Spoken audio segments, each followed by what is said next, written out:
नमस्कार प्रिय दर्शकों, एक बार फिर आपका स्वागत है हमारे YouTube चैनल प्राचीन ज्ञान सच्चा ज्ञान में।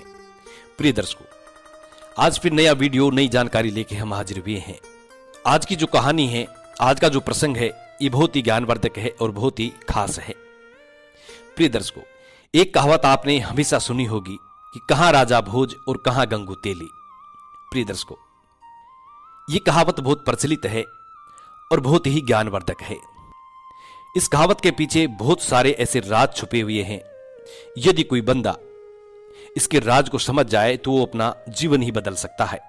ये कहावत नहीं है, ये एक जीवन का सार है, जीवन जीने का सार है।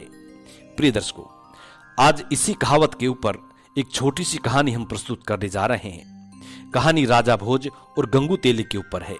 इस कहावत का पूरा सार आपको इस वीडियो में मिलेगा कि कहां राजा भोज और कहां गंगू तेली। शास्त्रों में ऐसा बताया जाता है कि राजा भोज किसी पुण्य आत्मा से कोई कम नहीं था। राजा भोज को पुण्य आत्मा की उपाधि दी गई है। शास्त्रों में ऐसा वर्णित है कि जो बंदा, जो इंसान राजा भोज की इस कहानी को पूरे मन से और ध्यान से सुनता है, उसके जीवन से समस्त प्रकार के पाप दोष नष्ट हो जाते हैं। बताया जाता है कि यहां तक कि 7 जन्मों के पाप भी उसके मिट जाते हैं।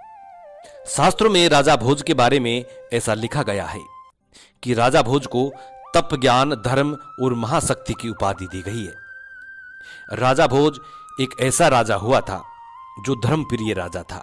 सदा धर्म का विचार करने वाले, सदा धर्म के पथ पर चलने वाले, पाप का साथ ना देकर सदा पाप पे विजयी होने वाले ऐसे राजा भोज के बारे में आज एक कहानी प्रस्तुत करने जा रहे हैं।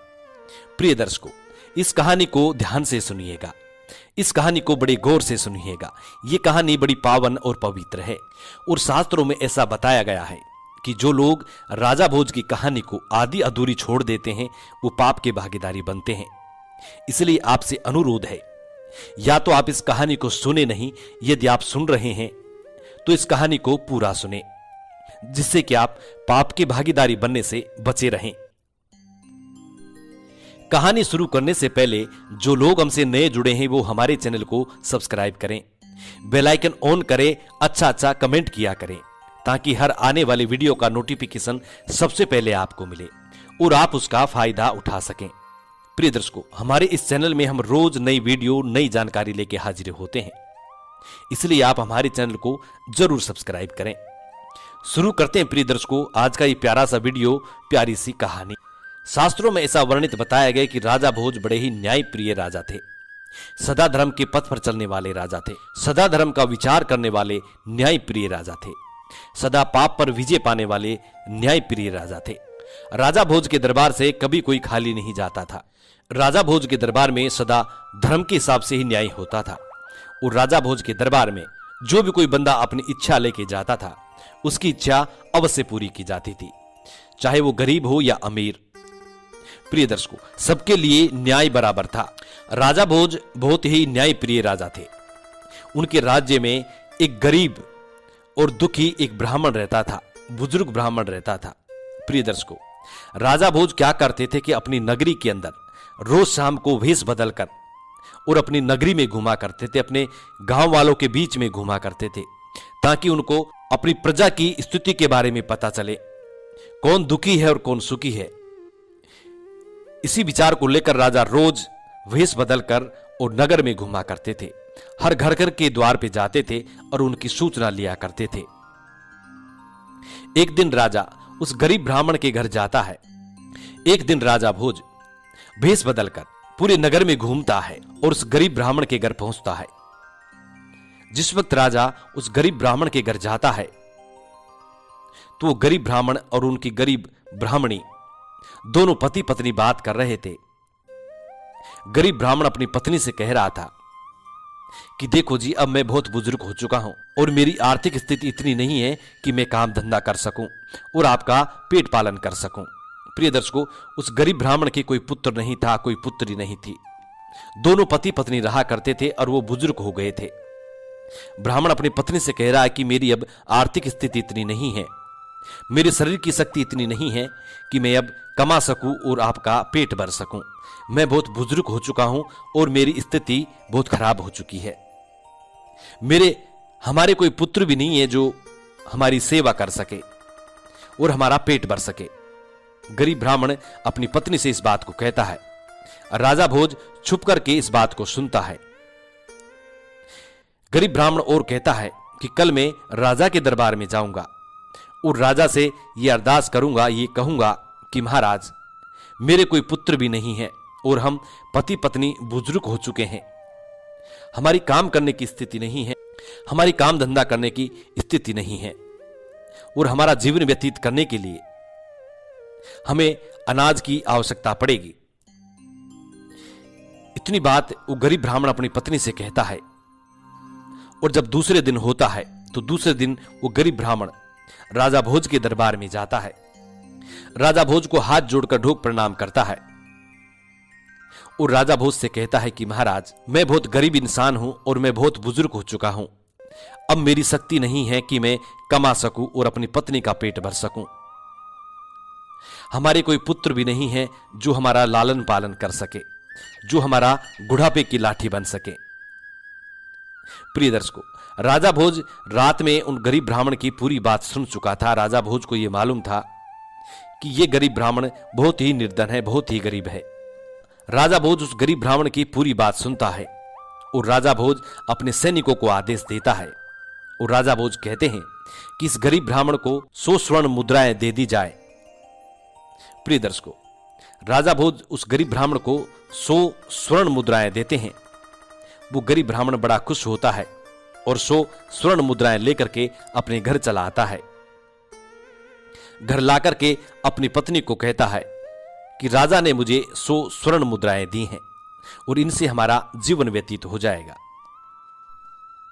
उस गरीब ब्राह्मण का जीवन व्यतीत करने के लिए 100 स्वर्ण मुद्राएं बहुत थी।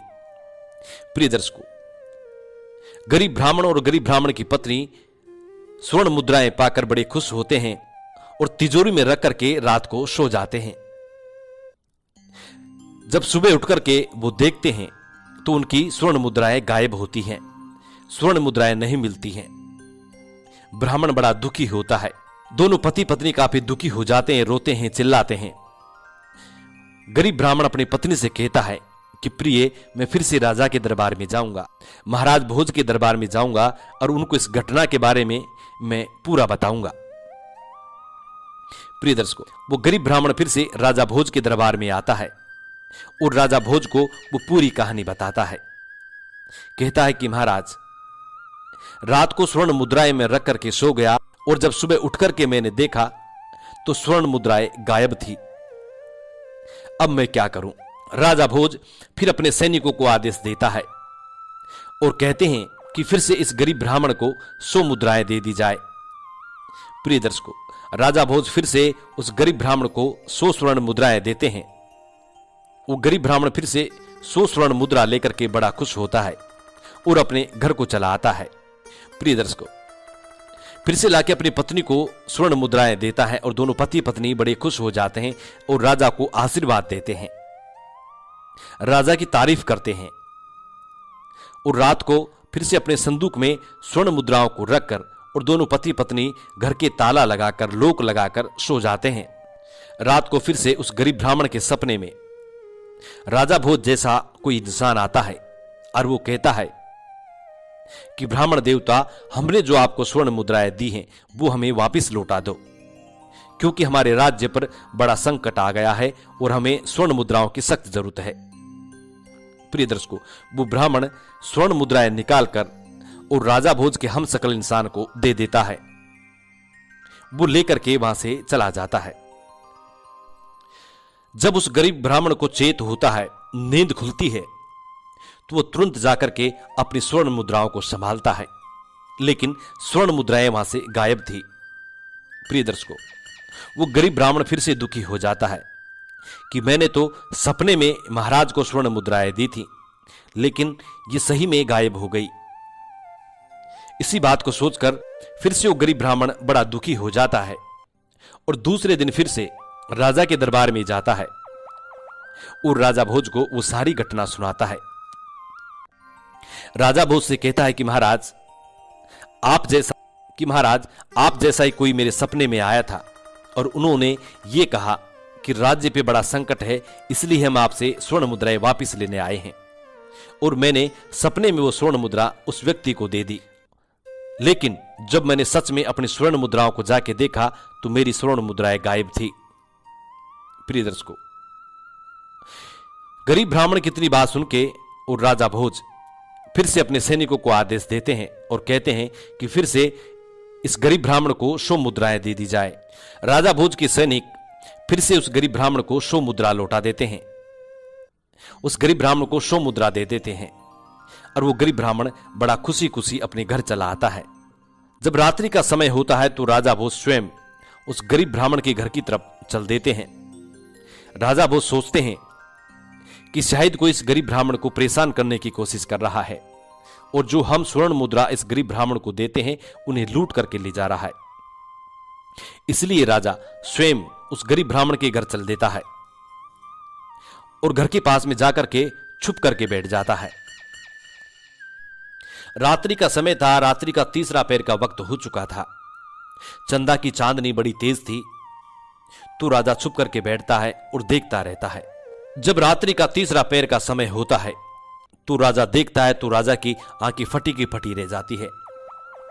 राजा देखता है कि राजा की जैसा ही कोई दूसरा व्यक्ति गरीब ब्राह्मण के घर आया हुआ है और वो गरीब ब्राह्मण से फिर से स्वर्ण मुद्रा मांगने की कोशिश कर रहा है। प्रिय दर्शकों, जब वो व्यक्ति गरीब ब्राह्मण से स्वर्ण मुद्राएं वापस लेकर के लौट रहा था, उस वक्त राजा भोज उस व्यक्ति के समक्ष जाता है और राजा भोज उस व्यक्ति से कहता है कि तुम कौन हो भाई? तुम राजा भोज तो हो नहीं, क्योंकि राजा भोज तो मैं हूं, और तुम क्यों इस गरीब ब्राह्मण को परेशान कर रहे हो? यह निर्धन व्यक्ति है, बुजुर्ग व्यक्ति है, इसको परेशान करने से कोई फायदा नहीं। प्रिय दर्शकों, राजा भोज का हम सकल राजा को जवाब देता है और राजा से कहता है कि राजा साहब, इस गरीब ब्राह्मण के नसीब में धन नहीं है, इस गरीब ब्राह्मण के नसीब में कोई धन नहीं है। ये इसके पिछले जन्म के कर्मों का फल है जो इसको भुगतना ही पड़ेगा। ये कभी भी धन अपने पास नहीं रख सकता। यदि मैं इस धन को छोड़ के भी चले जाऊंगा तो इसकी तिजोरी में से ये गायब हो जाएगा। इसके नसीब में कोई धन नहीं है, क्योंकि ये इसका कर्मों का फल है और कर्मों का फल हर इंसान को भुगतना ही पड़ता है। वो व्यक्ति राजा भोज से कहता है कि राजा भोज, आपको भी आपकी करने का फल भुगतना पड़ेगा। हर इंसान को अपने करने का फल भुगतना पड़ता है। यदि आपने कुछ ऐसे कर्म किए होंगे तो उसका फल आपको भी भुगतना पड़ेगा। इसीलिए इस गरीब ब्राह्मण के नसीब में कोई धन नहीं है, इनको भुगतान करना ही पड़ेगा। आप कितना ही चाहे इनको धन दे दीजिए, लेकिन फिर भी इनके नसीब में कोई धन नहीं है, धन का सुख ये नहीं ले सकते। इतनी बात कहकर वो व्यक्ति गायब हो जाता है। अब राजा भोज को यह समझ में आ जाता है कि इस गरीब ब्राह्मण के नसीब में धन नहीं है, इनके नसीब में कोई सुख नहीं है, ये इनके जीवन में कभी भी सुख नहीं पा सकते। राजा भोज अपना सर पीट करके वापिस महलों की तरफ आ जाते हैं। दूसरे दिन राजा भोज शिकार खेलने के लिए जाते हैं। दूसरे दिन राजा भोज अपना तीव्र गति से चलने वाले घोड़े पर सवार होकर के और जंगल में शिकार खेलने के लिए चले जाते हैं।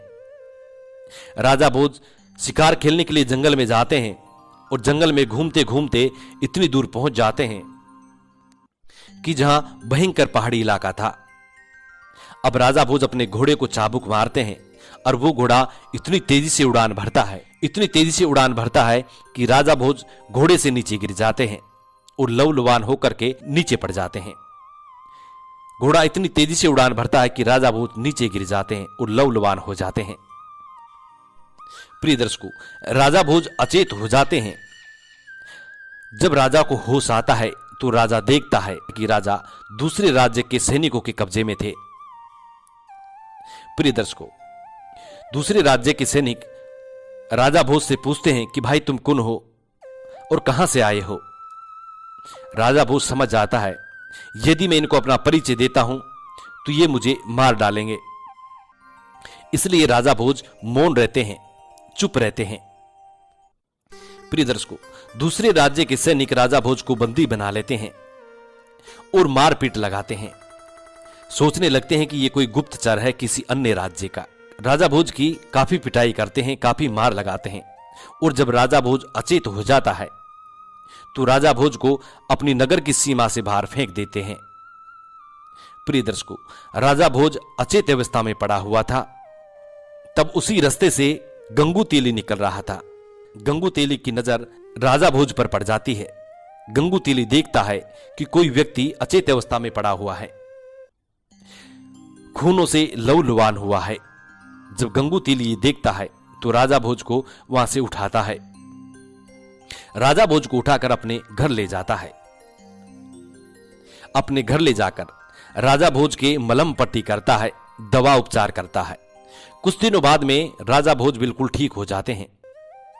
और ठीक होने के बाद गंगू तेली राजा भोज से पूछते हैं कि भाई तुम हट्टे कट्टे हो, नौजवान हो, कहां से आए हो, कौन हो? प्रिय दर्शकों, राजा भोज मौन रहते हैं। राजा भोज कुछ नहीं बताते हैं, क्योंकि गंगू तेली भी दूसरे राज्य का व्यक्ति था। राजा भोज बिल्कुल मौन रहते हैं, कुछ नहीं कहते हैं। अब गंगू तेली राजा भोज को अपने साथ तेल निकालने की घानी में काम पे लगा लेते हैं।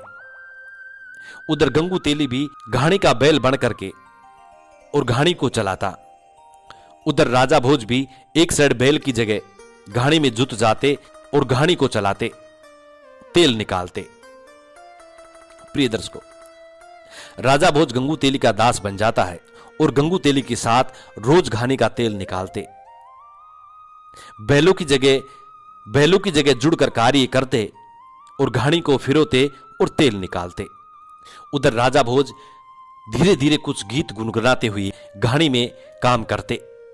जब गंगू तेली को राजा भोज की आवाज सुनाई देती तो गंगू तेली भी मंत्रमुग्ध हो जाता और अपने दास से बार बार कहता कि आप फिर से गाना गाइए। तो राजा भोज फिर से गाना गाते। गंगू तेली मंत्रमुग्ध हो जाते राजा भोज के गाने सुनकर। प्रिय दर्शकों, गंगू तेली के पास जो लोग तेल लेने के लिए आते थे वो भी राजा भोज की आवाज को सुनते थे, उनके गानों को सुनते थे। तो सभी लोग गंगू तेली से कहते थे कि गंगू तेली, तुम्हारा दास बहुत अच्छा कलाकार है, बहुत अच्छा संगीतकार है, इनकी आवाज में मानो कोई जादू है। प्रिय दर्शकों, उधर जिस नगर में गंगू तेली और राजा भोज रह रहे थे वो नगर अन्य नगर था। उस नगर के राजा के एक सुंदर सी राजकुमारी थी जिनका नाम वसुंधरा था। वो राजा अपनी पुत्री की शादी करने के लिए स्वयंवर की रचना करता है, स्वयंवर रखता है। स्वयंवर में यह शर्त रखी जाती है कि जो इंसान अच्छा संगीतकार होगा, जो इंसान अच्छा कलाकार होगा, जो इंसान तानसेन की तरह गाएगा, ऐसे इंसान के साथ वो अपनी पुत्री की शादी करेगा, अपनी पुत्री का स्वयंवर करेगा। वो राजा दूर दूर के नगरों में, दूर दूर के राजा महाराजाओं के पास निमंत्रण भेजते हैं स्वयंवर के लिए। प्रिय दर्शकों, जब गंगू तेली को इस बात का मालूम चलता है तो गंगू तेली अपने दास को यानी राजा भोज को तैयार करता है और राजा भोज से कहता है, अपने दास से कहता है कि हमें कल राजा के महल में चलना है। वहां पे राजा की पुत्री राजकुमारी का स्वयंवर है और उस स्वयंवर में अच्छे अच्छे संगीतकार आएंगे, अच्छे अच्छे कलाकार आएंगे। जो सबसे सर्वश्रेष्ठ संगीतकार होगा उसके साथ राजा अपनी पुत्री का विवाह करेंगे। प्रिय दर्शकों, गंगू तेली राजा भोज को यानी अपने दास को साथ लेकर के और राजा के महल में चले जाते हैं। वहां देखते हैं कि काफी बड़े बड़े विद्वान लोग, अच्छे अच्छे संगीतकार, बड़े बड़े नामी संगीतकार लोग आए हुए हैं। सभा जुड़ जाती है, स्वयंवर की रचना होती है, स्वयंवर शुरू किया जाता है। सभी बड़े बड़े कलाकार, बड़े बड़े संगीतकार अपनी अपनी प्रस्तुति देते हैं। प्रिय दर्शकों, उधर राजा की पुत्री वसुंधरा किसी भी संगीतकार को पसंद नहीं करती, सबको नकार देती है। कहती है इनमें से कोई ऐसा संगीतकार नहीं है जो मेरे मन को छू जाए।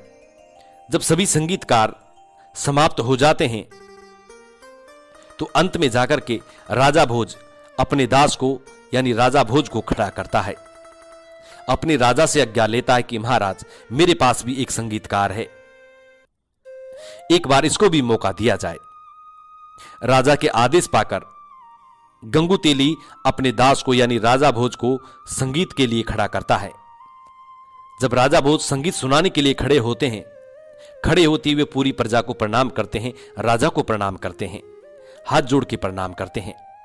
जब राजा भोज अपने सुर लगाते हैं और अपने गाने की लाभ भरते हैं, उस वक्त आसमान में बादल मंडराने लगते हैं, बिजलियां कड़कने लगती है। प्रिय दर्शकों, बिन बादल बरसात होने लगती है, फूलों की बरसात होती है। उधर उस राजा की राजकुमारी वसुंधरा खड़ी होकर के जोर जोर से चिल्लाने लगती है और कहती है कि यही है मेरा संगीतकार, यही है मेरा संगीतकार।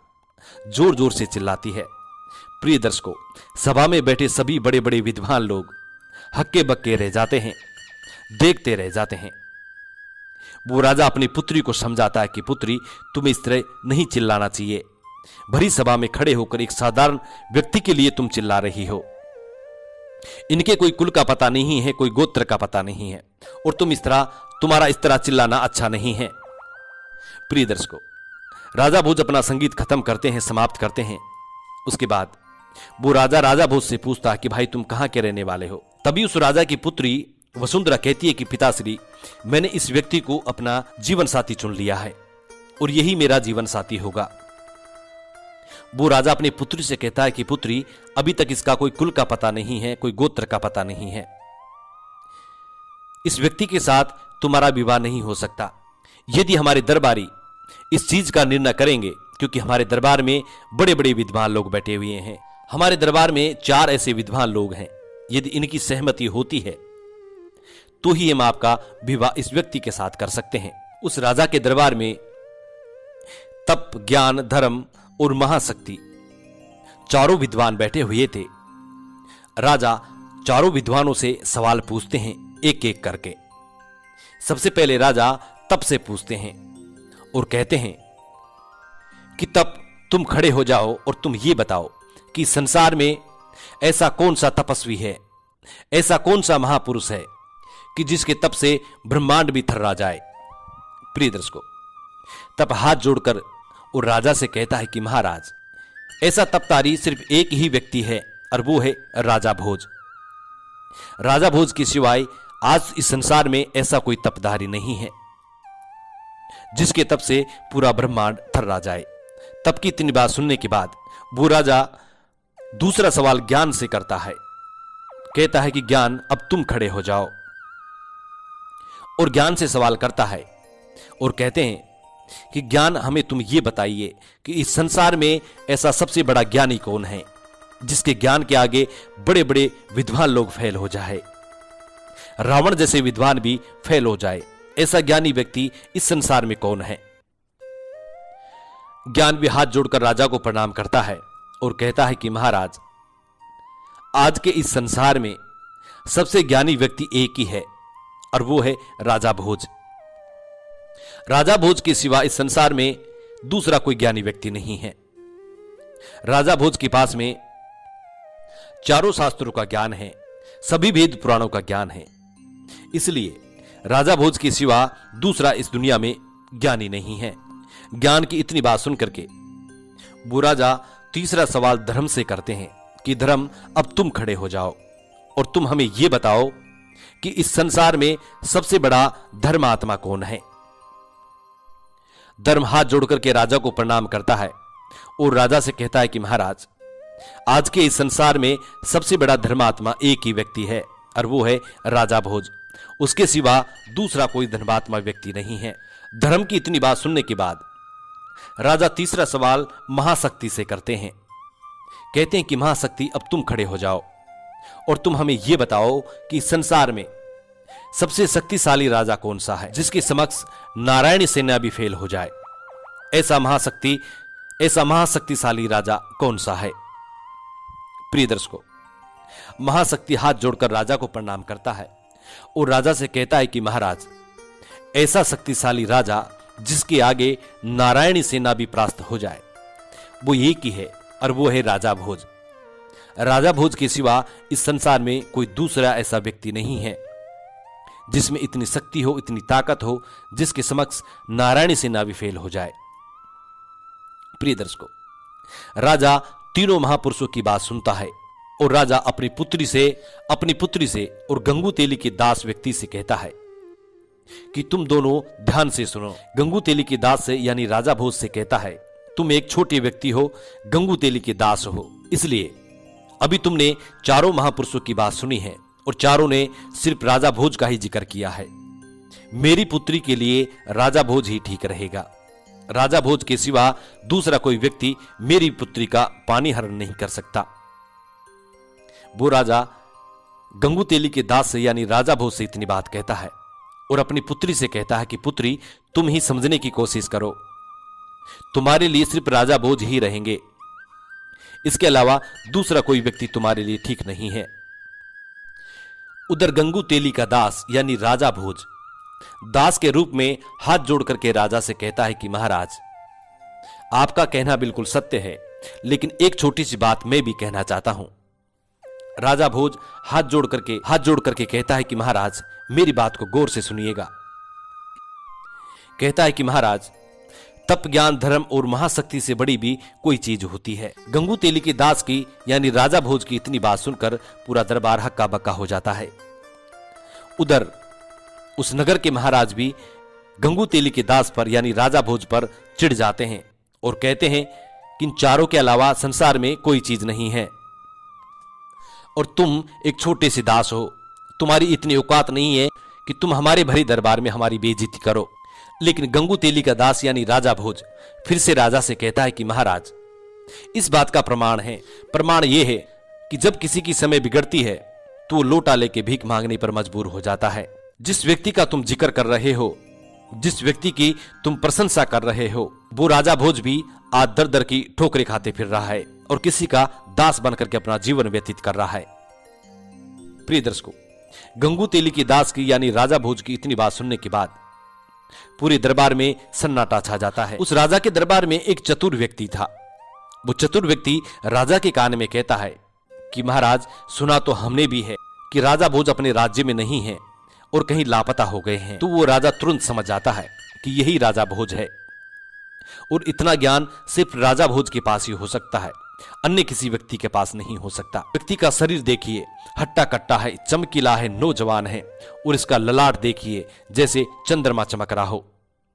बिल्कुल ये राजा भोज ही है। प्रिय दर्शकों, वो राजा खड़ा होता है और हाथ जोड़ करके राजा भोज से कहता है, आप वही सूर्यवंशी राजा भोज है। प्रिय दर्शकों, वो राजा अपनी पुत्री वसुंधरा की शादी राजा भोज के साथ कर देते हैं और राजा भोज अपनी पत्नी को लेकर के अपने राज्य की तरफ आते हैं। प्रिय दर्शकों, उसी समय उस दरबार में जयकारा लगने लगे कि कहां गंगू तेली और कहां राजा भोज, कहां गंगू तेली और कहां राजा भोज। प्रिय दर्शकों, राजा भोज के साथ में गंगू तेली का नाम भी अमर हो गया। ऐसे हुए थे राजा भोज। प्रिय दर्शकों, आज की कहानी यह समाप्त होती है। हम उम्मीद करते हैं कि यह कहानी आपको जरूर पसंद आई होगी। जी नमस्कार, धन्यवाद।